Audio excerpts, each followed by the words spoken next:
Long before Rome rose and Egypt carved its pyramids, a group of people called the Sumerians built the world's first civilization in the land we now call Iraq. They invented writing, they built cities, they gave us math, laws, and even the concept of kingship. But for all their brilliance, they vanished. Why? What brought down a civilization so advanced it laid the foundation of everything we know? This is the story of the Sumerians, their rise, their innovations, and the mysterious forces that led to their fall. And by the end of this video, you'll understand how their legacy still shapes the world around us. Around 4500 BCE, in the fertile land between the Tigris and Euphrates rivers, early settlers began building what would become the first cities on Earth. This region would be known as Mesopotamia, which literally means land between rivers. The Sumerians were not just farmers or wanderers, they were engineers, dreamers, and record keepers. They drained swamps, created irrigation canals, and grew surplus food. This allowed people to specialize. Some became potters, metal workers, scribes, priests, and kings. By 3100 BCE, cities like Uruk, Ur, and Eridu rose, with monumental temples called Zig. Each city had its own deity, its own ruler, and its own identity, but their shared language, culture, and innovation. And then came their greatest invention, writing. Cuneiform, the world's first written script, was etched into clay tablets. At first, it recorded trade transactions and taxes, but soon it told stories, epics, laws, myths. The most famous, the Epic of Gilgamesh, the earliest known great literary work. The Sumerians had officially left behind the Stone Age. Imagine living in Uruk, the largest city of its time, perhaps even the first true metropolis. It was a place of towering temples, bustling markets, and thousands of citizens. Priests played an important role, interpreting the will of the gods. Kings, like Gilgamesh, claimed divine support, and social classes emerged: elite priests and nobles at the top, merchants and artisans in the middle, and slaves at the bottom.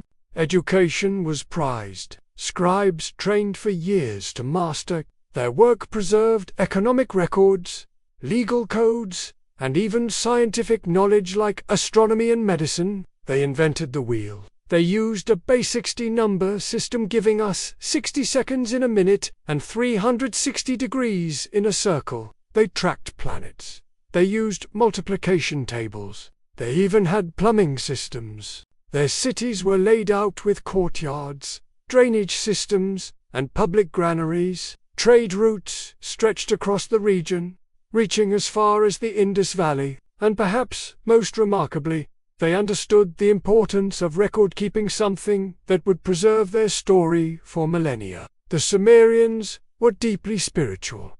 Every city-state had a patron god or goddess. Inanna ruled over love and war. Enki governed wisdom and water. Enlil was the god of air and king of the gods. They believed the gods controlled everything from the floods to the fate of kings. Ziggurats weren't just symbols of power, they were stairways to the heavens. Priests performed rituals, offered sacrifices, and consulted omens, and from this reverence came myth. Their stories were more than entertainment.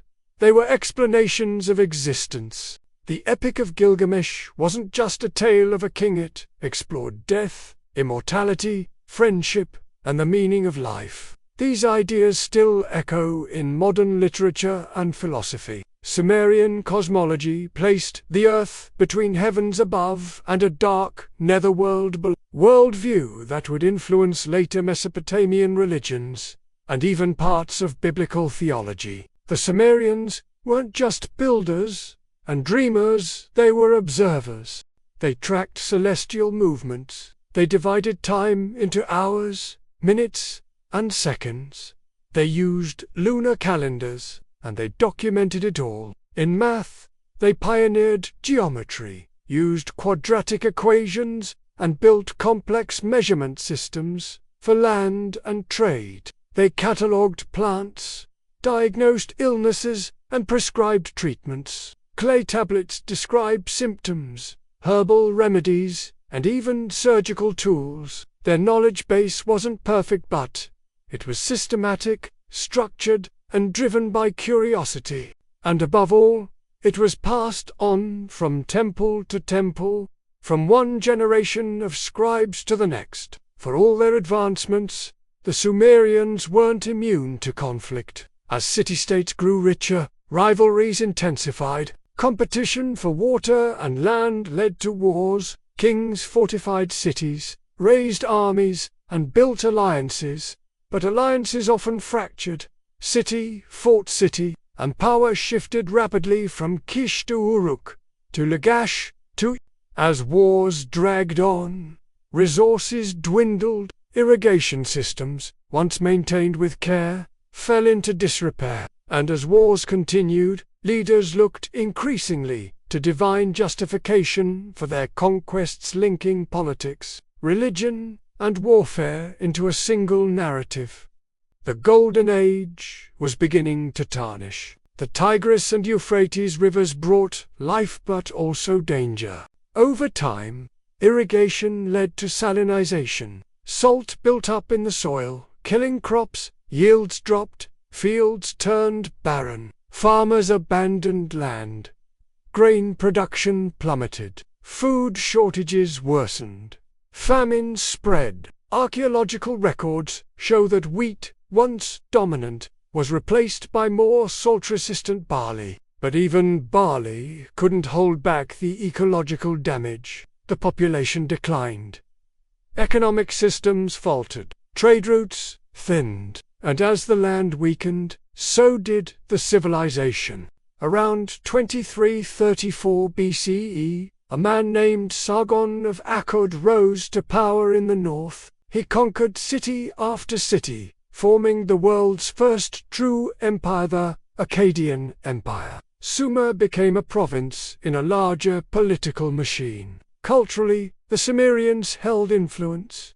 Akkadians adopted cuneiform and many Sumerian customs, but politically autonomy was gone. Sargon's empire stretched from the Persian Gulf to the Mediterranean, but it didn't last.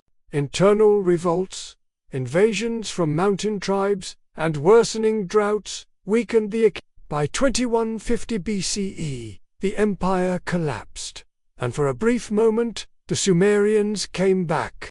Led by the city of Ur, the Sumerians tried to reclaim their glory. Ur-Nammu and his son Shulgi ushered in a cultural renaissance. Ziggurats were rebuilt. Law codes were refined. Art, music, and learning flourished. This was the last great flowering of Sumerian civilization. But external threats loomed.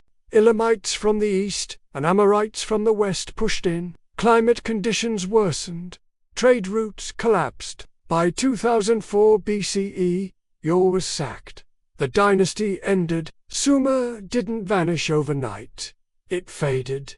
Its language was gradually replaced by its cities were abandoned.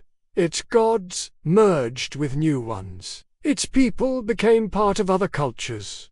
Babylon rose. The world changed. But echoes of Sumer remained etched in clay, buried beneath sands, and whispered in the traditions of future civilizations. Why should we care about a civilization that died 4,000 years ago?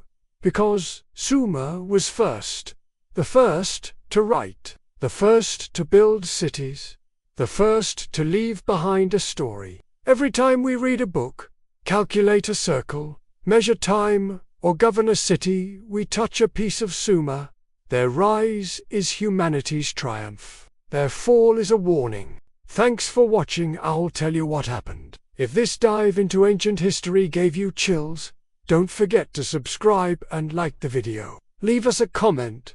What forgotten civilization should we cover next? Until next time, stay curious, stay wise, and remember, the past lives on, if we're willing to listen.